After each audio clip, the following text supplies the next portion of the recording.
Hi and welcome. This week I'm taking a look at a possible fault on my Gilera Saturno 350. I was out on a ride last weekend, and during the course of that ride, in fact right in the middle of it, about 80 kilometres from home, the bike started misfiring and then cut out completely.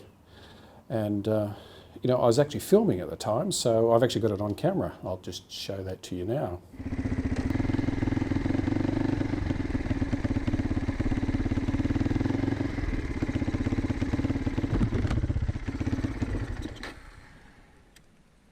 So when the bike came to a halt and it stopped, the first thing I thought was, perhaps it's a fuel issue. So I opened the filler cap just to make sure that the vent tube wasn't blocked and I was getting a bit of a vacuum in there. I also checked the fuel tap just in case I hadn't turned the fuel tap on completely, and I'd been starving the engine of fuel since my last coffee break, but everything seemed to be fine. I then restarted the engine and everything was perfect. Fault was gone. So I wasn't quite sure whether it was a fuel fault or whether I was having electrical issues, but the bike behaved flawlessly on the way home. Though I must admit I did take it a little easier on the way home.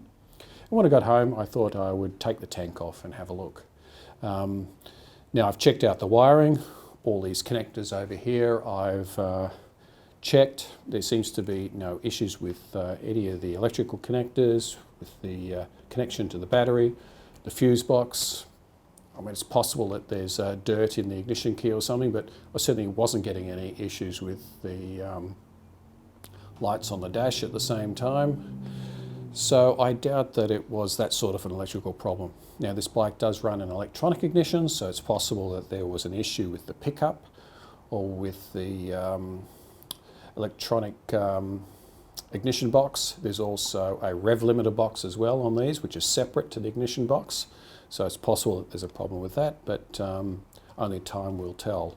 I mean, one of the issues of owning a motorcycle that's over 30 years old is that you are going to have little problems because, parts of the motorcycle, particularly wiring and little bits like that, are going to wear, and you're going to have issues with them with time. Anyway, on the fuel side, I discovered that there's a fuel filter, which I had known about, but I hadn't really paid much attention to it, in the line from the tank to the carburettor. Now this is a very small fuel filter, and I doubt that it flows that much even when it's new.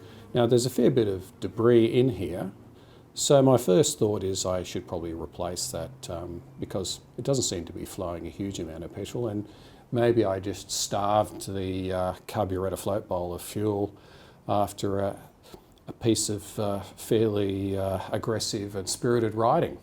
I mean, it's possible. So what I've done is I've gone out and bought another fuel filter. It's a different style. This one's actually has a screen or mesh in it. I'm using a 6mm hose, so I have to use that sort of fairly limited choice in what I can put in.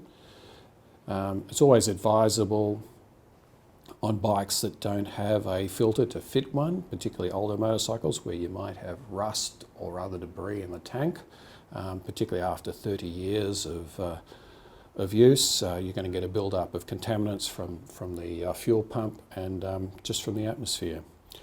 So what I'll do now is I'll fit this filter and we'll fit it back up to the bike, and then once it's all back together, I'll take it for a run and see how she performs.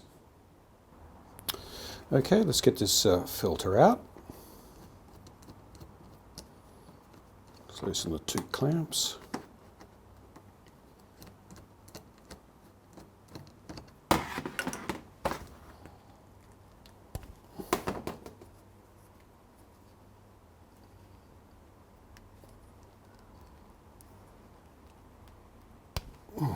That's a bit tough. Now you notice that all these filters will be marked with a flow direction. This one has a little marking on the top here, the old one, and as you can see it has some form of sintered metal or ceramic in there. I'm not that familiar with these filters, but personally I always like a larger filter. I mean, these ones always strike me as not being particularly good from a flow point of view anyway, because they're so small.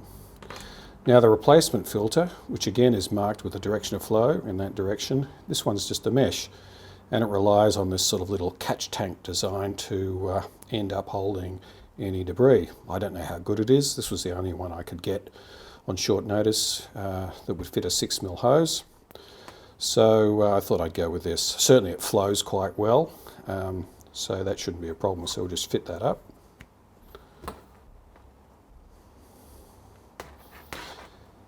And I'll probably position it so that that box is vertical like that. Yeah, and I've got the correct direction of flow. So that should be good. So I'll just tighten up these hose clamps and away we go.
Well, that's it, job done. Fuel filter replaced. Hopefully that was the problem, only time will tell. If it's an electrical issue, it could be the pickup, the CDI unit or the rev limiter, and those parts are certainly getting harder to come by, though I'm sure there are workarounds for those sorts of components. I've checked the wiring harness, everything seems to be fine, fuse box seems fine, battery connections are fine, so hopefully it was something really simple. I'll need to take the bike out for some test runs just to feel confident that it is running properly, and I'll let you know how that goes. And if there are any further problems with the bike, well, we'll investigate those, and I'll show you what the fault is if something else comes up. I'll catch you next time.